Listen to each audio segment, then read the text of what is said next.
সহ 3 পাচারকারীকে গ্রেপ্তার।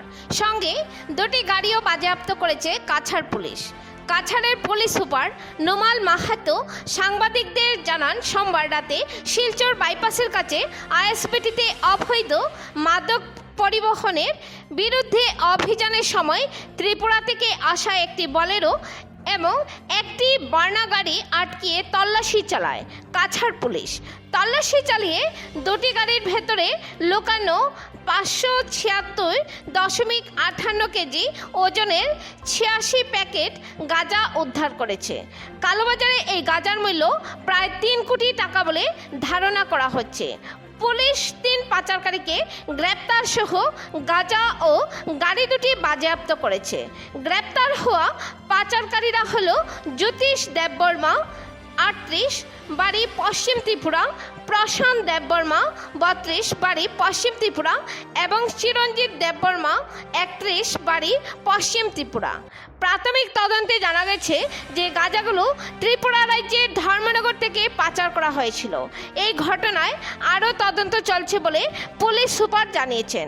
হাইলাকান্দি থেকে সিপ্রিয়ান দাসের রিপোর্ট। নিচাযুক্ত সামগ্ৰী বা ড্ৰাগছৰ অবৈধ সৰবৰাহৰ বিৰুদ্ধে আমাৰ অভিযান অব্যাহত আছে আৰু অসমৰ মাননীয় মুখ্যমন্ত্ৰী ডাঙৰীয়াই অসম ৰাজ্যখনক ড্ৰাগছমুক্ত কৰাৰ তেওঁৰ যি পৰিকল্পনা তাত আওতাত আমি আমাৰ এই যি অভিযান প্ৰতিদিনেই আমি অব্যাহত ৰাখিছোঁ আৰু এই অভিযানৰ এক অংশস্বৰূপে আজি পুৱতি নিশা ৰাতি প্ৰায় 2টা বজাত আমি এটা বিশেষ অভিযান আৰম্ভ কৰিছিলোঁ আৰু এই অভিযানটো আমাৰ ইয়াৰ শিলচৰ থানাৰ অন্তৰ্গত আইএছবিটি অঞ্চলত এই অভিযান চলিছিলে আৰু এই অভিযান কালত আমি দুখনকৈ গাড়ী সন্দেহজনকভাৱে দুখনকৈ গাড়ী আমি ইণ্টাৰচেপ্ট কৰোঁ। এখন গাড়ী হ'ল বলেৰো গাড়ী, বলেৰো গাড়ীখনৰ নাম্বাৰ AS01EF2494 আৰু দ্বিতীয়খন গাড়ী হ'ল নাম্বাৰটো হ'ল TR01BQ462 ভাৰ্না। এই দুইখন গাড়ী যেতিয়া আমি সন্দেহজনকভাৱে ঘূৰা ফুৰা কৰি থকাৰ যেতিয়া গাড়ী দুখন ইণ্টাৰচেপ্ট কৰা যায়, তাৰপাছত আমি গাড়ীখন খানতালাচী চলাওঁ আৰু খানতালাচী চলোৱাৰ কালত বিশেষভাৱে নিৰ্মিত চেম্বাৰত কোঠাত তেওঁলোকে এই বৃহৎ পৰিমাণৰ নিচাযুক্ত সামগ্ৰী গাঞ্জা তেওঁলোকে লুকুৱাই ৰাখিছিল আৰু সেইখিনি আমি লগে লগে জব্দ কৰোঁ। আৰু এই অভিযানটো চলি থাকোঁতে তাত থকা সৰবৰাহকাৰী 3জন ব্যক্তি, প্ৰথম ব্যক্তিজনৰ নাম হ'ল জ্যোতিষ দেৱবৰ্মা।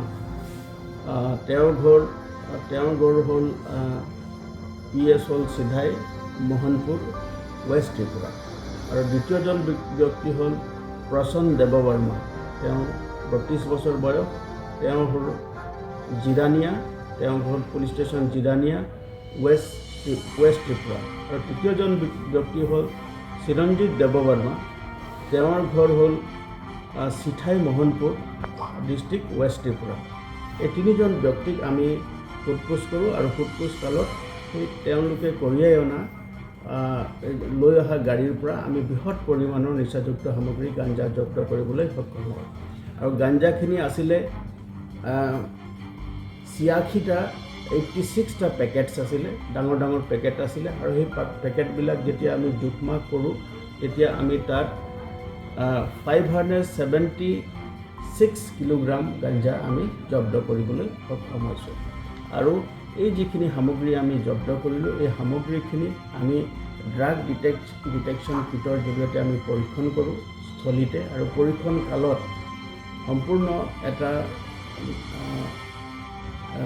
পজিটিভ ৰিপ্লাই যেতিয়া আমি পালোঁ, তাৰ পাছত আমি গোটেই সামগ্ৰীখিনি আমি আমাৰ আইনৰ যিটো আমাৰ নিয়ম আছে সেই নিয়মৰ মতে আমি গোটেই বস্তুখিনি আমি ইণ্ডিপেণ্ডেণ্ট উইটনেছৰ সন্মুখত আমি গোটেই সামগ্ৰীখিনি জব্দ কৰোঁ।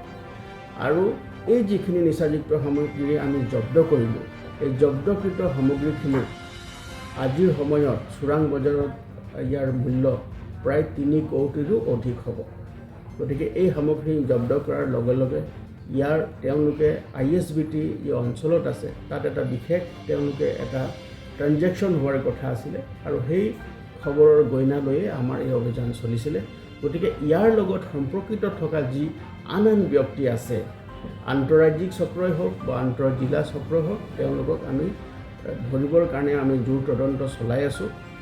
আৰু প্ৰাৰম্ভিক তদন্তকালত দেখা গৈছে যে এই গোটেই সামগ্ৰীখিনি চুবুৰীয়া ৰাজ্যৰ পৰাই ইয়াত সৰবৰাহ হৈছিলে আৰু ইয়াত ISBT অঞ্চলত এই সৰবৰাহিত সামগ্ৰীখিনি বেলেগ মানুহক বা বেলেগ এনেকুৱা সৰবৰাহকাৰী, অবৈধ সৰবৰাহকাৰীক হেণ্ডঅভাৰ কৰাৰ তেওঁলোকৰ পৰিকল্পনা আছিলে।